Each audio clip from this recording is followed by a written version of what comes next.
Hello my dear friends, welcome back to my channel. स्वागत है आप सभी का एक बार फिर से पूजा एकेडमी में। आई होप आप सब अच्छे होंगे और अच्छे से आपकी प्रिपरेशन जून के लिए चल रही होगी, जीआरएफ के लिए। तो आज मैं आपके साथ डिस्कस करने वाली हूँ 6 जनवरी को जो हमारा एग्ज़ाम हुआ था दिसंबर 2025 का। तो उसके जो भी क्वेश्चन बाकी बचे थे आज हम डिस्कस करेंगे। 50 क्वेश्चन मैं डिस्कस कर चुकी हूँ। रिसेंट का ये क्वेश्चन पेपर है, सोल्ड पेपर। तो इसको आप सभी को करना बहुत ही ज़्यादा ज़रूरी है, क्योंकि पैटर्न पता चलता है और हमें पता चलता है किस तरीके से पंक्तियाँ पूछी गई हैं या किस तरीके से क्वेश्चन अटैम्प्ट करने आते हैं। तो इस क्वेश्चन पेपर को, क्योंकि रिसेंट का है और ऐसा ही पैटर्न अभी जून में आने वाला है, तो आपको इस पर अच्छे से फोकस करना ज़रूरी है।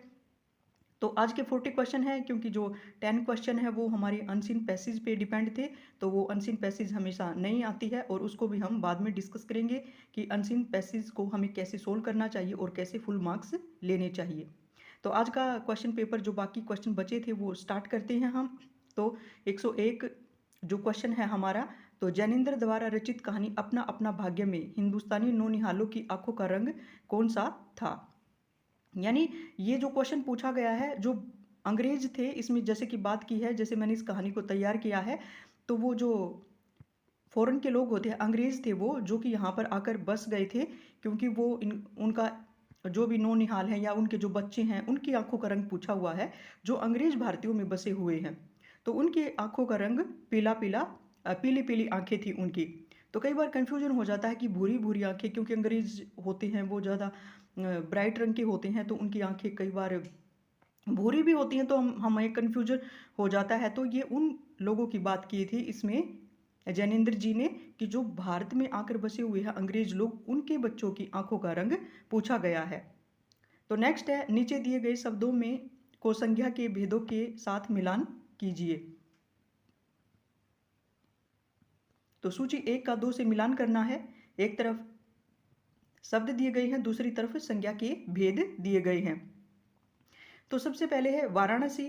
जैसे कि वाराणसी किसी सिटी का नाम है और हमें पता है कि जब नाम एक होता है और दूसरा कोई नहीं है तो वो व्यक्तिवाचक संज्ञा में आ सकता है, क्योंकि चैलेंजिंग क्वेश्चन था, क्योंकि इसका आंसर एनटीए ने बिल्कुल गलत दिया हुआ था। तो सोना है वो एक धातु है, वो द्रव्यवाचक संज्ञा हो जाएगी। लड़कपन, लड़का से लड़कपन बना है तो भाववाचक संज्ञा है। और जुलाहा एक जाति को रिप्रेजेंट करती है, पूरी जाति है जुलाहा, तो जातिवाचक संज्ञा हो जाएगा। तो कुछ क्वेश्चन इजी भी थे, लेकिन क्वेश्चन पेपर ये बहुत ही ज़्यादा टफ था, बहुत ही ज़्यादा टफ, कुछ ही क्वेश्चन को छोड़ के। तो नेक्स्ट है, अब तो भारत की सामाजिक संस्कृति की दिन रात माला जपने वाले बहुतेरे हो गए हैं। यह वाक्य किस निबंध से लिया गया है। तो संस्कृति और सौंदर्य से लिया गया है। तो जब हम इनको डिस्कस करेंगे तो ये हमें सब कुछ क्लियर होने वाला है। तो जो रचनाएं हैं उनको हम अच्छे से प्रिपेयर करेंगे। तो नेक्स्ट है कि ध्रुव स्वामिनी नाटक के निम्नलिखित में से गीत की पंक्तियों को क्रमानुसार व्यवस्थित कीजिए। तो जो भी कहानी पढ़ते हैं हम, गीत आते हैं जिनमें, जैसा कि हमने सामनाथ की माँ के बारे में पढ़ा था, उन्होंने पंजाबी गीत सुनाया था। तो इस तरीके से, और हमने जो हीरामन की और हीराबाई की जो कहानी पढ़ी है, तीसरी कसम, उसमें बहुत सारे गीत है, वो मैं करवा चुकी हूँ। तो गीतों का वर्णन भी आता है, गीतों को, शायरी को, कविताओं को, इन पंक्तियों को आपको खास करके अच्छे से तैयार करना है। तो ये मैंने सीक्वेंस में लगा दिए थे। ये कसक अरे आंसू सहजा बनकर विनम्र अभिमान, मुझे मेरा अस्तित्व बता रह जा, बन प्रेम छलक कोने कोने शीतलता फैलाता बह जा। तो इनको सीक्वेंस में लगाना था। सबसे टफ क्वेश्चन यही है कि जब उनको सीक्वेंस में लगाना आता है तो बहुत ही ज़्यादा टफ क्वेश्चन पूछे हुए हैं। क्वेश्चन पेपर बिल्कुल भी आसान नहीं था। तो नेक्स्ट है, रसात्मकता की मध्यम कोटि को लक्ष्य में रख कर साधारणीकरण के प्रसंग में यह मान्यता किस विद्वान ने प्रस्तुत की है कि साधारणीकरण न तो आश्रय राम का होता है और न आलंबन सीता का होता है, अपितु यह कवि की अनुभूति का होता है। तो डॉक्टर नगेंद्र की ये पंक्तियां हैं।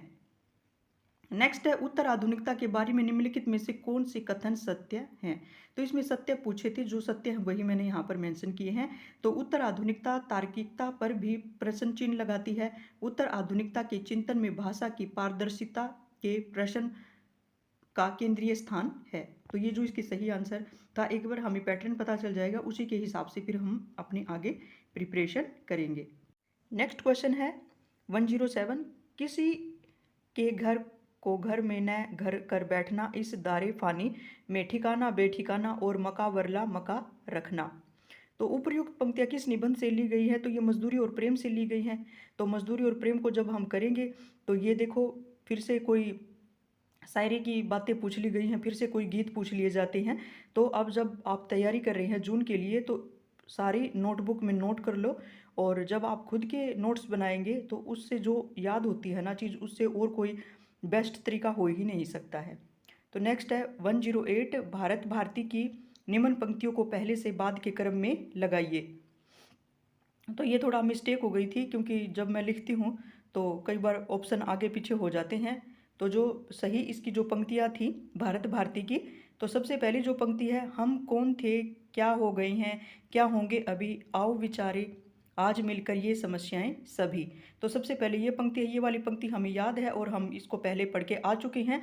तो सेकंड नंबर पे जो थी कि वर्णन उन्होंने जिस विषय का किया है पूरा किया, कि मानो प्रकृति ने ही स्वयं साहित्य उनका रच दिया।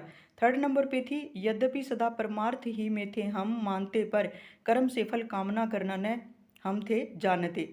तो फिर उसके बाद है 4 नंबर पे ये, जिसकी प्रभा के सामने रवि तेज भी फीका पड़ा, विद्या का यहाँ आलोक फैला था बड़ा। तो फिर ये 5th नंबर पे, सर्वस्व करके दान जो 40 दिन भूखे रहे, अपने आतिथ्य सत्कार में भी फिर भी न रूखे रहे। तो ये क्रम मैंने इसलिए लगा दिया है इनको। तो बहुत ही टफ है इस तरह के क्वेश्चन जो कि पंक्तियों को लाइन टू लाइन लगाना या क्रम में लगाना आया हुआ है। तो नेक्स्ट हमारा क्वेश्चन है 109, कला और नैतिकता के अभिन्न संबंध के संदर्भ में गांधीवादी विचारधारा पर निम्न में से किसके विचारों का प्रभाव है? तो रस्किन और टोल्स्टॉय का प्रभाव है। तो नेक्स्ट है, निराला की साहित्य साधना 2 रामविलास शर्मा पुस्तक में विचारधारा शीर्षक के अंतर्गत आए उप शीर्षकों को पहले से बाद के क्रम में लगाइए। तो ये निराला जी की साहित्य साधना में से हैं और इनको मैंने सीक्वेंस में लगा दिया है। सबसे पहले थी नारी की स्वाधीनता, भाषा और राष्ट्र, वेदांत और भारतीयता, वेदांत और विकासवाद, और ब्रह्मा और प्रकृति। तो नेक्स्ट है भ्रमर गीत, रामचंद्र शुक्ल की पंक्तियों एवं रागों का मिलान कीजिए। सूची 1 को सूची 2 से मिलान करना है। तो नेक्स्ट है हमारी जो सूची 1 को सूची 2 से मिलाना है, फिर से पंक्तियां हैं सूची 1 में और सूची 2 में राग दिए हुए हैं। तो सबसे पहले है, नूतन रीति नंद नंदन की घर घर दीजत थाप है, तो राग सोरठा है। नेक्स्ट है, सूर शशि धुनि चौकत ना वही, अब काहे न मुख बोलत, तो ये राग सारंग है। तो जेधी बुद्धि मिलन मिले मिलवे माधव, सो विधि कोऊ न बताऊ, तो ये राग मल्हार है। तो धर्म अधर्म कामना सुनावत, सुख ओ मुक्ति समेत, राग धनासरी। तो इस टाइप के क्वेश्चन भी जरूर आते हैं, राग हैं जिसमें कि हम अंधा योग पढ़ेंगे। तो इस टाइप के जो आएंगे उनमें बहुत राग हैं, जो भी गीत हैं इंपॉर्टेंट मार्क करके चलो, इनको अपने नोट्स खुद के बनाओगे तो इस तरह के क्वेश्चन अपने आप याद हो जाते हैं और पंक्तियों की पहचान भी हो जाती है। तो नेक्स्ट है, प्रेमचंद घर में के आधार पर पंक्तियों का सही अनुक्रम व्यवस्थित कीजिए। तो इस टाइप का मुश्किल होता है क्वेश्चन, क्योंकि इतना याद नहीं रहता कौन सी लाइन के बाद कौन सी बात कही गई है। बहुत रेयर केस में जब हमने बहुत ही डेप्थ में जाके पढ़ा हो तभी आ सकते हैं इस टाइप के क्वेश्चन। तो मैंने सीक्वेंस में लगा दिया था। तो कुछ पूर्व का रीति रिवाज ऐसा है, जब मुझे घर में लोगों ने बुलाया, जब हम ऊँट गाड़ी से उतरे, मेरी स्त्री ने हाथ पकड़कर चलना शुरू किया, उम्र में मुझसे ज़्यादा थी, जब मैंने उसकी सूरत देखी तो खून ही सूख गया था, जब तक इंसान अंधेरी रात न देखे तब तक रोशनी का वक्त उसे कैसे मालूम हो। तो कितनी अच्छी पंक्ति है कि जीवन के बारे में बता गया है कि जब तक अंधेरी रात न हो, यानी कि दुख जीवन में जब तक नहीं आता तो सुख की कीमत पता नहीं चलती। जब तक अंधेरी रात नहीं आती तो रोशनी की कीमत क्या है उसका पता नहीं चलता। बहुत ही इंपॉर्टेंट लाइन है, सबके लिए, सबके जीवन में सही फिट बैठती है। तो नेक्स्ट है कि मैं स्वयं तकलीफ सहने को तैयार हूँ, परंतु स्त्री जाति की तकलीफ मैं नहीं देख सकती। तो प्रेमचंद घर में शिवरानी देवी जी ने लिखा है, जो कि प्रेमचंद की पत्नी है खुद स्वयं। तो नेक्स्ट क्वेश्चन है हमारा, मानस का हंस उपन्यास के आधार पर निम्नलिखित में से कौन से कथन सही हैं? तो जो सही थे वही मैंने मेंशन कर दिए हैं यहाँ पे।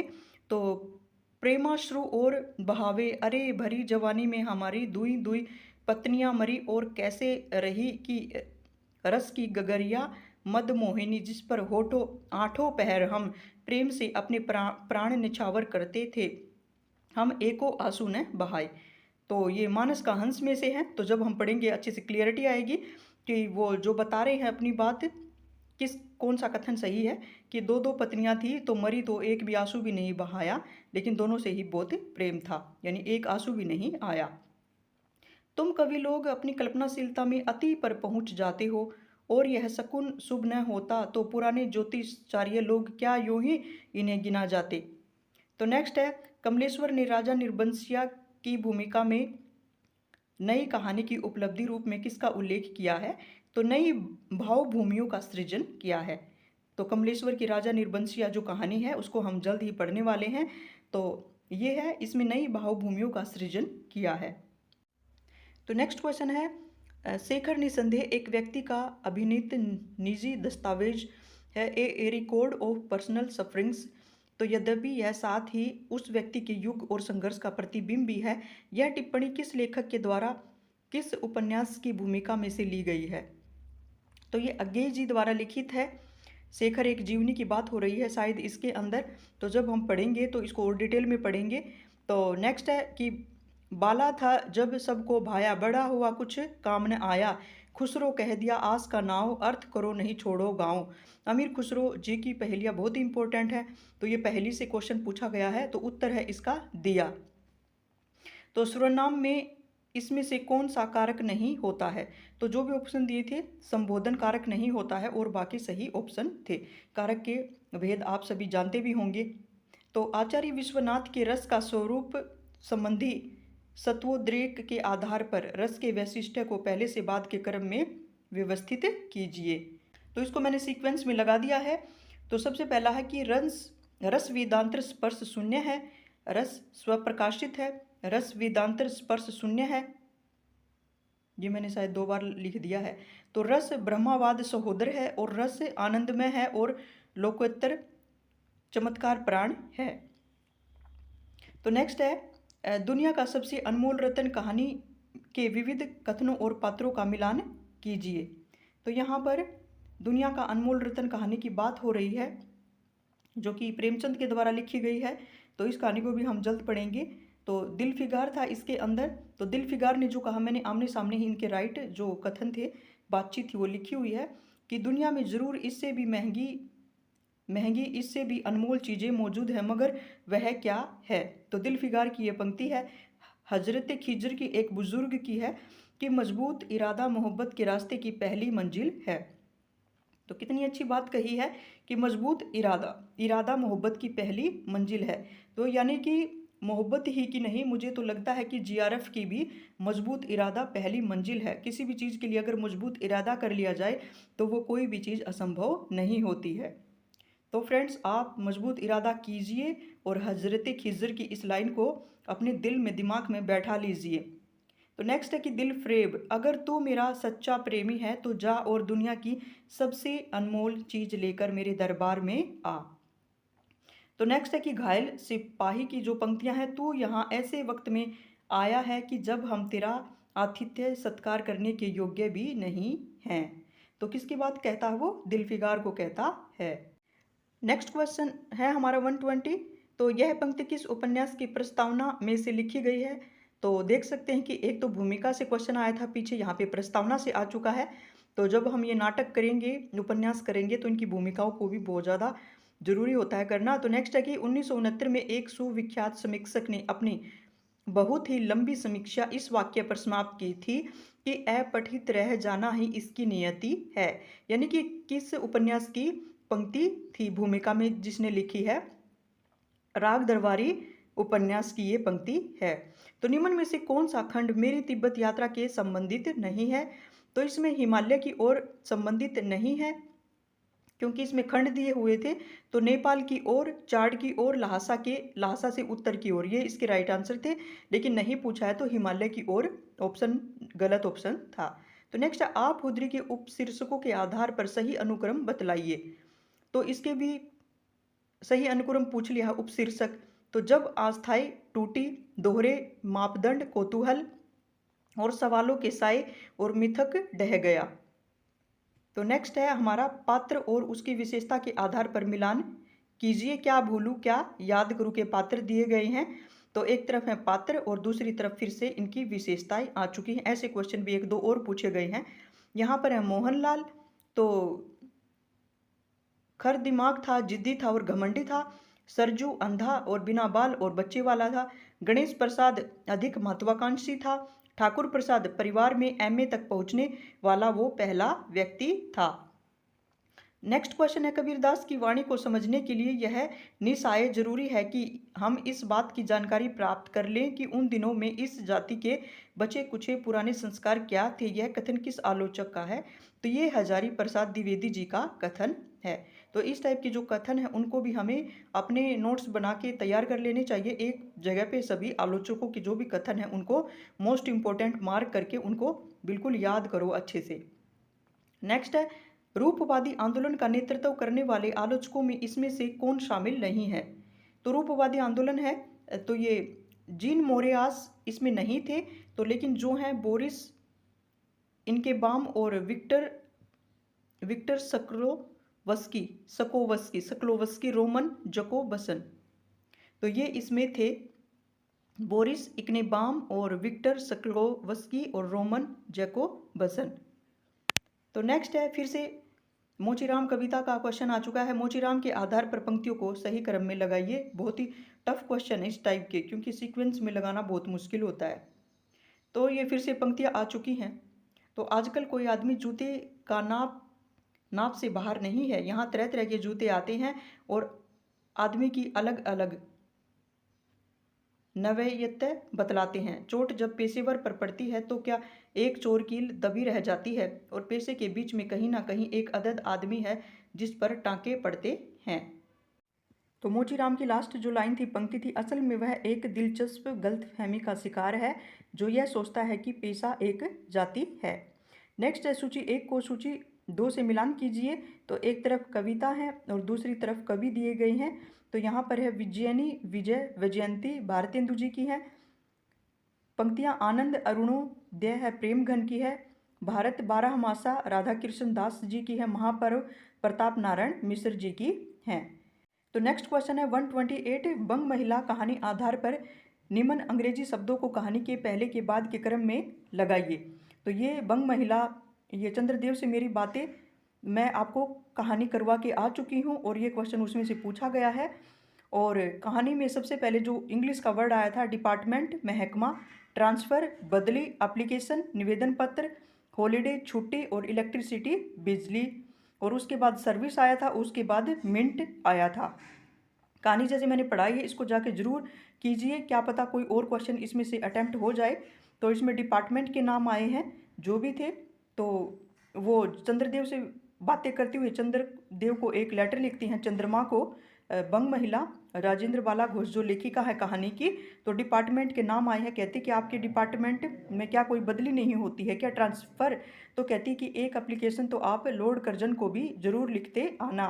क्या आपके वहाँ पे हॉलीडे नहीं होता है क्या, कि अमावस्या के दिन तो आपकी छुट्टी होगी, तो भारत के भ्रमण पर आप जरूर आइए।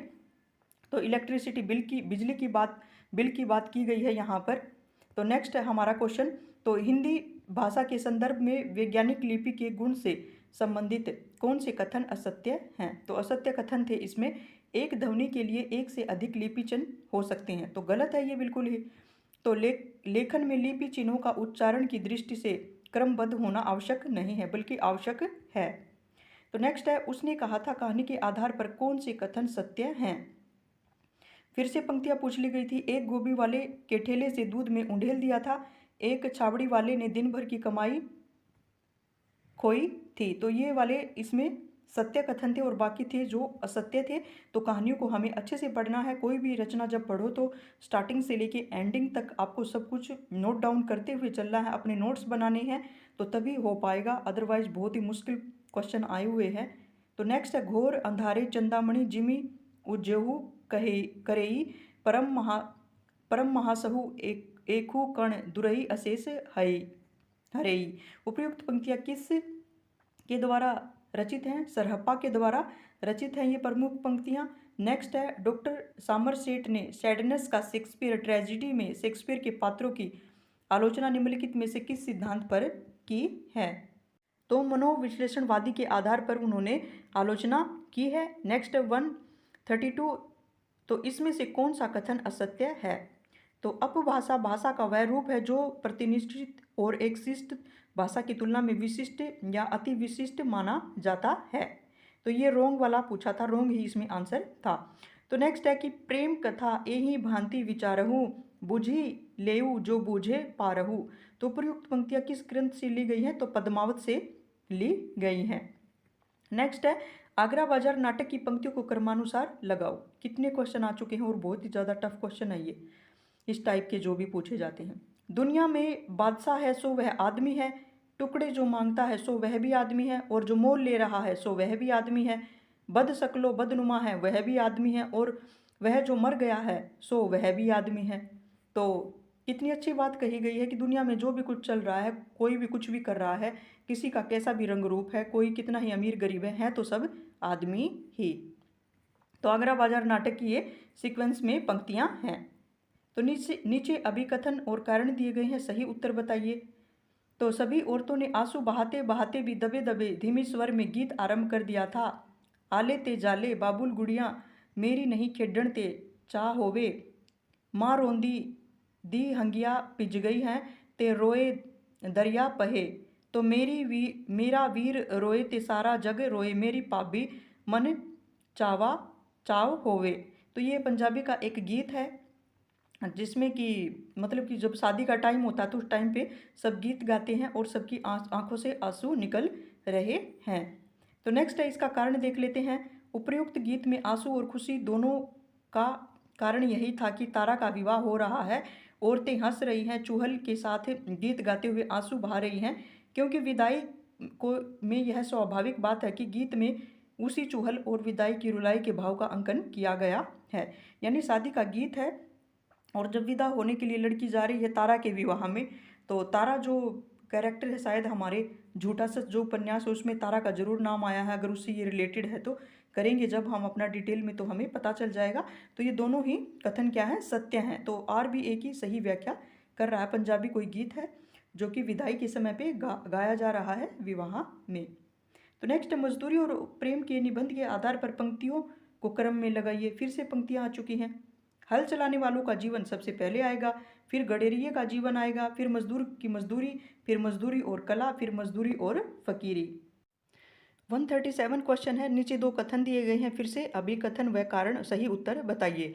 तो अभिकथन है हमारा 19वीं सदी में प्रजाति सिद्धांत रेस थियोरी यानी कि थ्योरी जब भारत पर लागू हुई तो तब दो अलग अलग भाषाओं के कारण, अलग अलग भाषा परिवार के कारण आर्य और द्राविड़ों को अलग जाति का बता दिया गया था।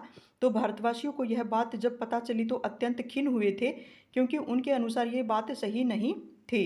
तो नेक्स्ट इसका जो कारण है, आर्यों और द्राविड़ों को परस्पर भिन्न बताने का कारण यह बताया गया है कि आर्य और द्राविड़ भाषाएं दो अलग अलग परिवारों की भाषाएं मानी जाती हैं, किंतु भाषा भिन्न होने मात्र से आदमी अलग जाति का हो जाता है, यह अनुमान असत्य है। तो ये दोनों ही सही हैं और आर भी एक ही सही व्याख्या है। तो इनके अंदर से भी क्वेश्चन बन सकते हैं छोटे, तो इनके अंदर से भी आप क्वेश्चन बना सकते हैं। तो नेक्स्ट है, खो के आत्म गौरव स्वतंत्रता भी जीते हैं, मृत्यु सुखदायक है वीरो इस जीने से वियोगी हरि। इन पंक्तियों में अर्थी व्यंजना का कौन सा प्रकार रूप है? तो इसमें बोध, बोधत्व, स्रोत और वैशिष्ट अर्थी व्यंजना सही आंसर है। नेक्स्ट है, मुझे इस बंदी गृह से मुक्त करो, अब तो बाली, जावा और सुमात्रा का वाणिज्य केवल तुम्हारे ही अधिकार में है। महानाविक जयशंकर प्रसाद कृत आकाशदीप कहानी के किस पात्र द्वारा है? चंपा।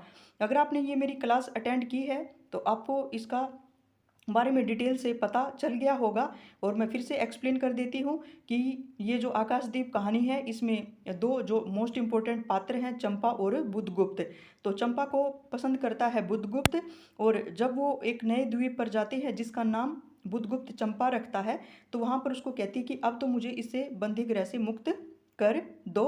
तो क्योंकि अब तो जावा, सुमात्रा जो कि हमने द्वीप के बारे में जिक्र किया था, ये इंडोनेशिया के प्रमुख द्वीप हैं, अब तो ये भी तुम्हारे अंडर में आ चुके हैं वाणिज्य, यानी अब तो इनका व्यापार भी तुम्हारे हाथ में है। महानाविक कहती है वो बुद्धगुप्त को तो ये पंक्तियां हैं, तो ये उस टाइम की पंक्तियां हैं। तो जो चीज़ मैंने डिटेल में करवाई है उसके बारे में मैं आपको डिटेल इन्फॉर्मेशन दे सकती हूँ। तो इसी तरीके से जैसे मैंने नोट्स बनाए हैं, मैं पीडीएफ से भी पढ़ा सकती हूँ, लेकिन मैंने इसलिए नोट्स बनाए क्योंकि नोट्स बनाने से ही हमें चीज़ें अपने हाथ से जब हम लिखते हैं तो याद पक्की होती हैं और वो कभी भी नहीं भूलती हैं। इसलिए नोट्स बनाने की प्रैक्टिस कीजिए। तो मैं आपको डिटेल में ही इन्फॉर्मेशन लेकर आऊँगी, जो मैं पढ़ाऊँगी उसकी मैं फुल गारंटी भी लेती हूँ, क्योंकि जो भी चीज़ मैं करूँगी लाइन टू लाइन ही मैंने यहाँ पर क्वेश्चन आंसर तैयार किए हैं और लाइन टू लाइन ही मैंने यहाँ पे जो पंक्तियाँ हैं, पंक्तियाँ और अधिक करने की ज़रूरत है। अभी इस पेपर को सोल्व करने के बाद जो मुझे पता चला है, तो एनालाइज करके पढ़िए और जो भी ये क्वेश्चन ठीक है, इनमें से और क्वेश्चन बन सकती हैं। तो इनमें जो ये पंक्तियाँ या जो भी टॉपिक पूछे गए हैं, इनमें से भी क्वेश्चन आ सकते हैं। पॉसिबिलिटी है 50-50, लेकिन जो अन्य जो रचनाएं बाकी हैं, जो टॉपिक बाकी हैं, उनको अच्छे से प्रिपेयर कीजिए। तो ये आकाशदीप कहानी मैं पढ़ा चुकी हूँ। इस क्लास को आप ज़रूर अटेंड कीजिए, आपको सब कुछ अच्छे से पता चल जाएगा। लाइन टू लाइन क्वेश्चन भी है और इम्पोर्टेंट जो पंक्तियाँ हैं वो भी हैं, और मैंने डिटेल में आपको एक्सप्लेनेशन भी दी है। नेक्स्ट है हमारा लास्ट क्वेश्चन, नीचे कथन दिए गए हैं, सही उत्तर बताओ। तो एक है अभिकथन, भारतेंदु के जाति विवेकनी सभा और सभे जाति गोपाल की लेखों में सामाजिक व्यंग्य हो, काशी के पंडित जो किसी के भी वश जाति व्यवस्था किया करते थे, तो वे इसके लक्ष्य हैं। तो नेक्स्ट, भारतेंदु युग में इस प्रकार की नाटकीय शैली का बड़ा ही प्रचार था, किंतु आगे चलकर हिंदी के लेखकों ने न जाने क्यों इसका परित्याग कर दिया था। तो दोनों ही सत्य हैं और आर ए की सही व्याख्या नहीं करता है, ये इसका आंसर था। तो इसी के साथ फ्रेंड्स हमारी जो आज की क्लास है, ये इंपॉर्टेंट क्वेश्चन पेपर हम डिस्कस कर चुके हैं। 10 क्वेश्चन थे, अनसीन पैसेज से थे, तो वो मैंने यहाँ पे ऐड नहीं किए हैं। अनसीन पैसेज हमेशा नया ही आता है और उसको करने का तरीका भी हम लास्ट में इसको डिस्कस कर लेंगे। तो आज के लिए इतना ही। कल मैं एक नई क्लास के साथ, नई कहानी के साथ फिर से आपके सामने हाजिर होती हूँ। तो तब तक आप पढ़ते रहिए, पढ़ाई में कोई कमी नहीं छोड़े, क्योंकि आपका पेपर है, आपको सफल होना है, तो उसमें कोई कमी ना छोड़े और नोट्स बना के पढ़ेंगे आप तो सबसे बेहतरीन जो तरीका है, खुद लिखने से और पढ़ने से चीज़ें बहुत ज़्यादा पक्की भी होती हैं और जो कॉन्सेप्ट होते हैं वो भी क्लियर हो जाते हैं। तो ये पेपर ज़रूर कीजिए इसको, क्योंकि पेपर बहुत ही ज़्यादा लेंथी है, पढ़ने में भी टाइम लगता है और पेपर सोल्व करने में भी काफ़ी टाइम लगता है। तो प्रैक्टिस हो जाए आपकी क्वेश्चन को पढ़ने की, कितनी जल्दी आप उसको पढ़ के उसको एनालाइज करते हैं कि इसका आंसर क्या होगा। इसलिए पेपर को ज़रूर इसको देखिए और अटैम्प्ट करके देखिए, इसको प्रैक्टिस कीजिए पेपर की, ताकि आगे आने वाले पेपर में हम अपने टाइम की बचत भी कर पाएँ, तभी हो पाएगा। क्योंकि हमें स्मार्ट बनना पड़ेगा, स्मार्ट स्टडी के लिए और एग्ज़ाम को प्रिपेयर करने के लिए, क्लियर करने के लिए। तो फ्रेंड्स ज़रूर इसको कीजिए आप, क्योंकि बहुत सारी चीज़ें हमें सीखने को मिलती हैं। और अगर आपका कोई भी डाउट है, कुछ भी आप पूछना चाहते हैं, तो आप कमेंट बॉक्स में लिख सकते हैं, तो मैं आपकी हेल्प कर सकती हूँ। जैसे मैंने किया है, स्टडी की है, या जैसे मेरे आइडियाज़ है, जो मेरे टिप्स मैं आपके साथ शेयर ज़रूर करूँगी, तो ताकि जो आपको हेल्प कर सके। तो आज की क्लास में इतना ही। नेक्स्ट मैं कल नई कहानी के साथ, नए क्वेश्चन आंसर के साथ फिर से आती हूँ। तब तक के लिए आप आगे बढ़ते रहिए, पढ़ते रहिए, और तब तक के लिए थैंक्स।